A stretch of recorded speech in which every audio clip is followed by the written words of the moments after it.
नमस्कार। नारद संचार सकारात्मक सुर्खियों में आप सभी का हार्दिक स्वागत है।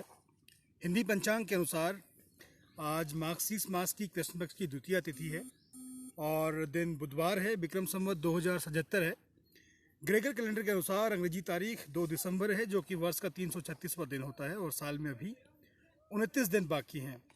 2 दिसंबर के इतिहास की अगर हम बात करें तो आज के दिन मेडिकल इतिहास का सबसे बड़ा दिन है। इसी दिन दुनिया में पहली बार किसी मरीज को आर्टिफिशियल हार्ट लगाया गया था। 2 दिसंबर 1982 को अमेरिका के एक डेंटिस्ट डॉक्टर बनी क्लार्क को आर्टिफिशियल हार्ट लगाया गया था।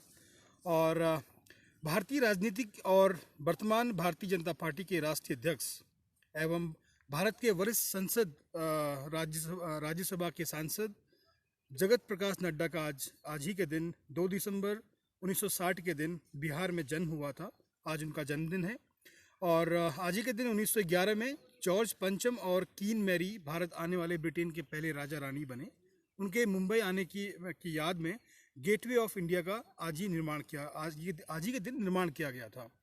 और 1979 को बीपी सिंह विश्वनाथ प्रताप देश के 7वें प्रधानमंत्री बने। व्यक्तिगत तौर पर विश्वनाथ प्रताप सिंह बेहद निर्मल स्वभाव के थे और प्रधानमंत्री के रूप में उनकी छवि एक मजबूत और सामाजिक राजनीतिक दूरदर्शी व्यक्ति की थी। 1999 में भारत के बीमा क्षेत्र में निजी क्षेत्र के निवेश को मंजूरी मिली थी।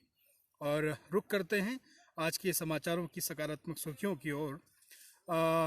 भारतीय नौसेना ने कल सुबह 9 बजे ब्रह्मोस सुपरसोनिक क्रूज मिसाइल का सफल परीक्षण किया।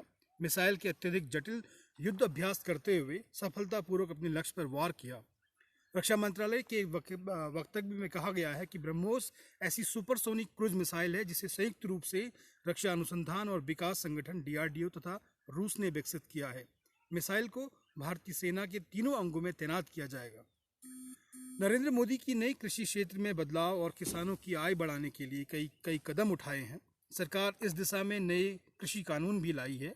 अनुबंध पर खेती एक वैकल्पिक बाजार मॉडल है जिसमें किसान और प्रायोजक ऐसे थोक व्यापारी, प्रोसेसर और निर्यातक बुआई के समय आपस में एक समझौता कर सकते हैं। वे किसान के लिए जोखिम मुक्त आय के बदले में अलग अलग प्रकार और गुणवत्तापूर्ण फसल उत्पादन के लिए एकजुट होकर काम कर सकते हैं। महाराष्ट्र सरकार ने कुष्ठ और तपेदिक से पीड़ित रोगियों का पता लगाने के लिए एक नया अभियान शुरू किया है। कोविड-19 रोगियों की पहचान के लिए मेरा परिवार मेरी जिम्मेदारी अभियान में 8 करोड़ 66 लाख लोग शामिल होंगे, जिसमें से ग्रामीण क्षेत्रों के 6 करोड़ से अधिक लोग शामिल होंगे। राष्ट्रीय बाल संरक्षण अधिकार आयोग के निर्देशों के अनुरूप कल पुणे में बच्चों के लिए एक विशेष पुलिस स्टेशन की शुरुआत की गई है। अधिकारियों ने कहा है कि लश्कर थाने के परिसर में इसकी शुरुआत की गई है और इसका उद्देश्य कानूनी विवाद में फंसे बच्चों और पीड़ित नाबालिगों के लिए अनुकूल वातावरण उपलब्ध कराना है। यह पुलिस थाना बच्चों के चरित्र का निर्माण करेगा। भारतीय विकास में सुधार जारी है और ये संकेत FPI विदेशी पोर्टफोलियो निवेश, FDI विदेशी प्रत्यक्ष निवेश और कॉरपोरेट बॉन्ड बाजार में निवेश के रुख से मिले हैं। ये रुख भारतीय अर्थव्यवस्था की मजबूती और स्थायित्व में निवेशकों के विश्वास को दर्शाते हैं। वित्त मंत्रालय के एक वक्तव्य में कहा गया है कि पिछले 2 महीनों अक्टूबर और नवंबर 2020 में विदेशी पोर्टफोलियो निवेश के भारत में प्रवाह के महत्वपूर्ण वृद्धि हुई है। ये मुख्य रूप से शेयर बाजार में निवेश के रूप में आई और भारत में एक महीने में अब तक का उच्चतम FPI निवेश हुआ है। भारतीय अर्थव्यवस्था के लिए कर संग्रह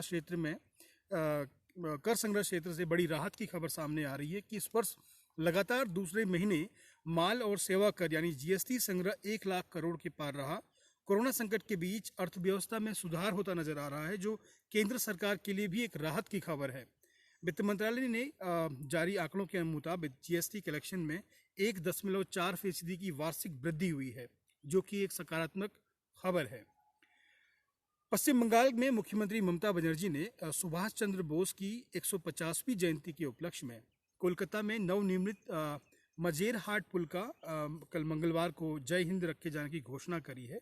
सितंबर 2018 में पुराने पुल को ढह जाने के बाद उसके स्थान पर नए पुल का निर्माण किया गया, जिसका उद्घाटन बनर्जी ने कल बृहस्पतिवार शाम को करेंगी। और खेल जगत से ऑस्ट्रेलिया के खिलाफ टीम इंडिया भले ही सीरीज हार चुकी है, लेकिन कप्तान विराट कोहली बुधवार को होने वाले तीसरे वनडे में एक और रिकॉर्ड अपने नाम कर सकते हैं। कोहली अगर इस मैच में आज 23 रन बना लेते हैं तो वो सबसे तेज 12,000 रन बनाने वाले सचिन तेंदुलकर से आगे निकल जाएंगे। और इंडियन ऑयल कॉरपोरेशन ने मंगलवार को देश का पहला 100 ऑक्टेन पेट्रोल लॉन्च किया है। इससे भारत में ऐसे उच्चतम क्वालिटी के पेट्रोल वाले कुछ गिने चुने देशों के समूह में शामिल हो गया है।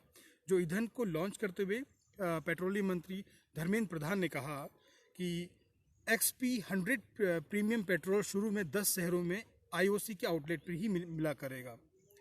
जो समाचार सकारात्मक है, हम उन्हीं समाचारों को आपको प्रस्तुत करते हैं ताकि आपके दिन की शुरुआत में सकारात्मकता की जो चुस्की है उससे आपके विचारों में दिन भर गर्माहट रहे। और कल सुबह आपसे फिर इसी समय मुलाकात करते हैं, और ऐसे में ताकि ऐसे ही हम सकारात्मक का जो दिया है उसको जगाते रहेंगे। तब तक आप स्वस्थ रहें, मस्त रहें, आपका दिन शुभ हो। नमस्कार।